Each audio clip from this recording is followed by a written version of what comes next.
Yo, what's going on, dudes? We're back with another episode in our full BTD6 playthrough, and in today's episode, we'll be continuing our Scrapyard Black Border, moving on to alternate balloons rounds. So alternate balloons rounds shouldn't be too hard, but we will be switching up our strategy a little bit. Of course, we will be starting off with Soda and our free Dart Monkey, but we currently want to start working on unlocking the Master Builder. And on top of that, I also need to unlock the Beast Handler too. So I'll do that in maybe a future episode, but right now we really don't need the Beast Handler unlocked. So we'll go ahead and leave that until we have all of the towers unlocked, and then we'll go ahead and unlock the Beast Handler after that. So like I was saying, the tower that I'm going to be unlocking today is going to be the Master Builder, or at least I'm going to be working towards unlocking the Master Builder. So the first thing we're going to have to do is we're going to have to grab ourselves a little bit of lead popping power, but this is going to be a little bit expensive. So we'll grab ourselves an Engineer Monkey.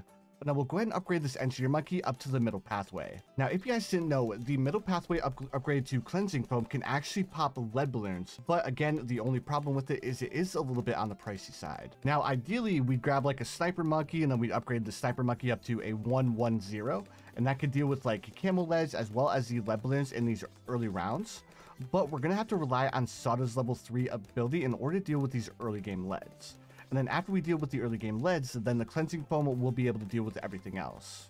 At least that's the plan. All right, so there's our first couple of leads. So we'll go ahead and activate Soda's level 3 in order to deal with them. And now we just need a little bit more money in order to afford the Cleansing Foam. Now, luckily, Scrapyard is a little bit of a longer map, so we don't have to worry too much if Soda's ability isn't off of cooldown in these early rounds, because we should be able to activate Soda's ability twice before the lead balloons would leave the map. But there we go. Round 13, we have our Cleansing Foam. So with our Cleansing Foam, we're going to go ahead and place it down here in the middle of the track like this, just in case the Cleansing Foam gets used up. The Cleansing Foam will actually be able to hit the balloons twice. Now, another thing about the Cleansing Foam is it also removes the regen properties from balloons, so that's a little bit of a added bonus. So not only can it pop lead balloons, but it can also remove camo as well as remove regen properties from balloons. So the Cleansing Foam is actually a pretty solid tower that has multiple abilities. But now that we have the Cleansing Foam, we are going to need a little bit more DPS. So let's go ahead and upgrade this Engineer Monkey up to faster engineering. And then let's also grab oversized nails, as well as let's grab pin. And now that we have faster engineering and pin, let's go ahead and upgrade this monkey up to sprockets. And dude, I love the Cleansing Foam. The Cleansing Foam has to be one of the most underrated towers in balloons. I mean, it's probably overlooked a lot because normally when people go for the middle pathway, they usually go for overclock or alt ultra boost and completely forget about how good the Cleansing Foam actually is. Now, this is the only problem with the Cleansing Foam is that it can't get overwhelmed. So generally when you want to use your Cleansing Foam and stuff, you want to grab multiple of the Cleansing Foam in order to make sure that it doesn't get overwhelmed. Yeah, look at all these camo leads. These camo leads don't stand a chance up against the Cleansing Foam. It's just so good. All right, so let's go ahead and grab a Sentry Expert, and this will give us quite a bit more popping power.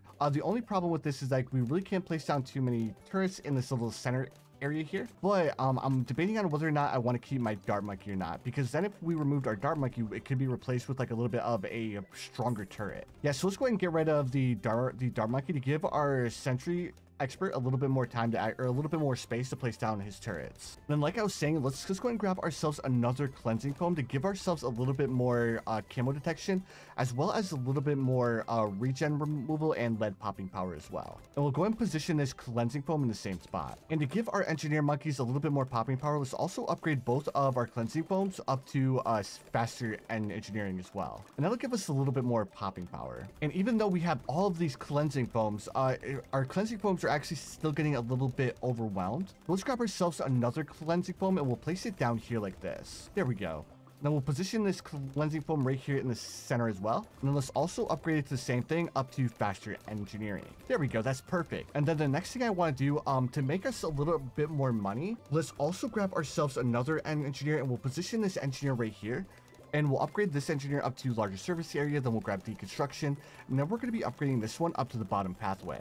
There we go. Let's see how our towers do against a Moab balloon, and that Moab balloon didn't stand a chance, dudes. So like I was saying, we're going to be saving up for Balloon Trap now, and then we'll place our Balloon Trap. It'll probably be a little bit of a better idea to place our Balloon Trap over here, because I mean, we have a lot of turrets in the center here, so I think having our Balloon Trap over here would be a little bit of a better investment. All right, so there's our Balloon Trap, and I was thinking about it, and actually, you know what? I think I'm going to position my Balloon Trap right here.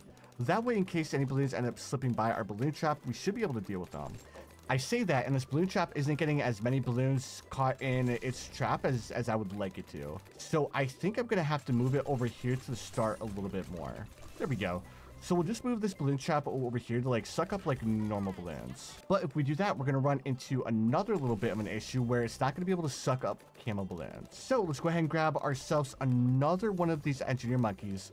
And let's upgrade it to cleansing foam as well, just to remove regen, as well as like allow our balloon trap to suck up a few more camo balloons as well. Now the tower I want to go for is I actually want to go for the Sentry Champion. The only problem is that the Sentry Champion is actually super expensive. Like it's $34,000, which is the exact reason why I want to go for the balloon trap. Now right now, if I sold my balloon trap, I would actually be able to make an extra $4,000. So currently we're roughly sitting around $27,000. So we're not sitting bad with money at all. But like I was saying, the Sentry Champion is a really expensive tower. So it's going to be a little bit sketchy if we're going to be able to afford it for round 63. As long as we can get the Sentry Champion for round 63, we should be good. And we shouldn't have to worry too much about any balloons like slipping past our defense. I'm almost debating whether or not I should grab another balloon trap because I feel like we're missing out on so much money by just having one balloon trap. And you know what? I think that's actually what I'm going to do. Like, I feel like we could be making a little bit more money if we just had like a second balloon trap. Actually, why did I upgrade to overclock? I just lost so much money there. I want to grab this balloon trap, and I actually want to position this balloon trap right here. That way we can suck up camo balloons, as well as the balloons that come from the inside of Moab balloons. Yeah, that's going to make us so much extra money. And then once we hit like round, I want to say like round 61, then we can go ahead and sell like one of our balloon traps in order to grab the Sentry Champion. Then after we get the Sentry Champion, I may end up grabbing myself a monkey village just as a little bit of added precaution against like camo balloons, because round 63 should be all camos if I'm not mistaken. All right, so this might be a little bit tough for our towers to deal with, dealing with a reinforced BFB with just one, or actually we have 3 tier 4s, but 2 of the tier 4s are like balloon traps. So they're not going to be like super good at popping balloons, but we actually were able to deal with those balloons relatively easily. All right, let me activate Sawdust level 3 to do a little bit more damage here, because those balloons made it way farther than I would have liked them to. All right, so let's go ahead. We'll sell our one balloon trap, and let's go ahead and buy the Sentry Champion. There we go. So now we have so much more popping power in the center of the map here. I actually want to grab myself a village. That way we don't need to rely on the engineer monkeys to reveal camo balloons. And now our Sentry Champion should be able to deal with all of the balloons on round 63. Then I also grab jungle drums as well, because I wanted the jungle drums to like boost up our Sentry Champion too. So now that we have our Sentry Champion, let's actually help our Sentry Champion out a little bit. And we'll upgrade one of our cleansing foams up to an overclock. And we'll just like constantly overclock our Sentry Champion. And this strategy is working out perfectly, dudes. Man, I love the balloon trap, and I just love the engineer monkey in general, because I feel like it's a tower that kind of like slips under the radar, other than of course like overclock. And the engineer monkey is actually like a perfect tower all wrapped up into one. It can make you money, and not only can it make you money, it can deal with lead balloons, it can deal with camo balloons, it can deal with regen balloons. And like it's just like absolutely an insane tower, and it can also buff other towers as well. So that's why I kind of like think that the engineer monkey is a little bit slept on as far as like being a good tower and stuff. Like obviously it's not perfect, because I mean once you start going into chimps you can't make any extra money with the balloon trap, but that's perfectly fine, because I mean for other game modes the engineer monkey is actually pretty solid.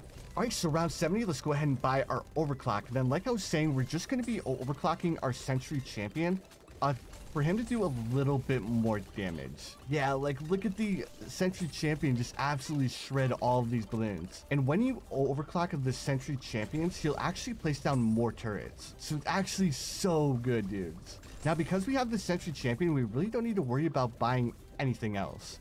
Like we could go for like a triple XL trap, but if we're going to go for the triple XL trap, we should have placed down more balloon traps earlier on in the game. Like it's definitely something that I think we could have done if we would have farmed a little bit harder. It's just that the balloon trap is like $51,000, so it's way more expensive than the Sentry Champion.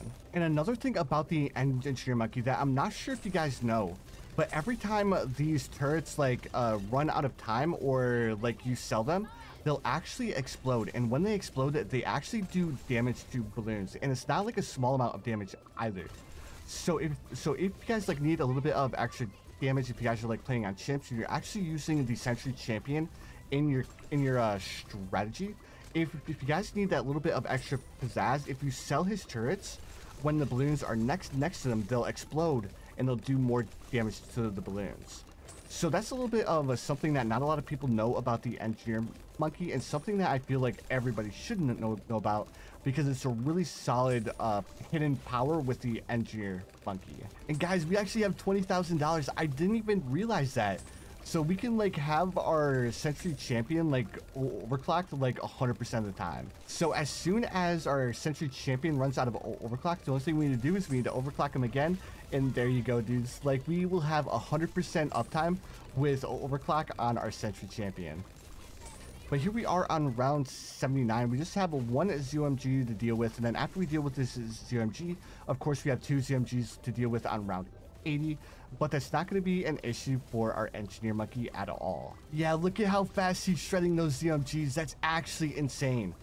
Maybe for Impoppable, I'll go with like a triple XL trap strategy to show you how good the triple XL trap, because the triple XL trap is actually pretty solid. But anyways, dudes, so that's gonna do it for the video. If you guys enjoyed, make sure you guys hit that like button, and I'll see you dudes in the next one.